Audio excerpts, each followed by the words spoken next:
you have to take action. Because something that I realize is a lot of people in the community, whether it's a coach or whoever, they like to say things like thoughts create your reality. That is true to a certain extent. A lot of people, they waste so much time around because they think that their thoughts are going to create their reality.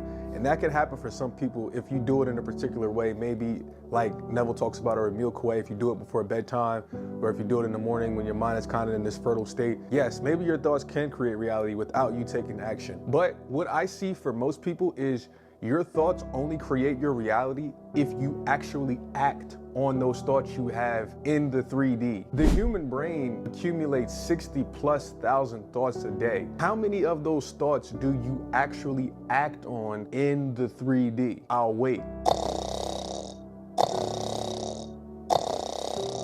99% of the thoughts you have in your brain, you do not act on. So therefore, you are not creating your reality. Your reality is going to be created based on the thoughts that you actually act on. If you never act on the thoughts that you have, then guess what? That thought will always just remain a thought. You will think it and it will pass. You'll think it and it will pass. Now, it's up to you if you have those thoughts and you continue to ruminate on those thoughts. But for a lot of you out there, I don't want you to be afraid of thinking, oh, if I think a bad thought, then it's gonna happen. No, if you think a bad thought, it's not gonna happen. Because like I just got done saying, we have 60,000+ thoughts a day. And how many of those thoughts that we think actually come true? Less than 1% of those thoughts that we think actually will end up happening. And again, it's not because we sat there and imagined it for however long. It's because we probably actually ended up acting out in the 3D. So a lot of us, when we have negative thoughts about a specific person, or if we are in a relationship or whatever, and we have a negative thought, for instance, you're with somebody and you think that they're cheating or whatever, so you'll have a negative thought, and then that negative thought will cause you in the 3D to go look through their phone looking for evidence. And then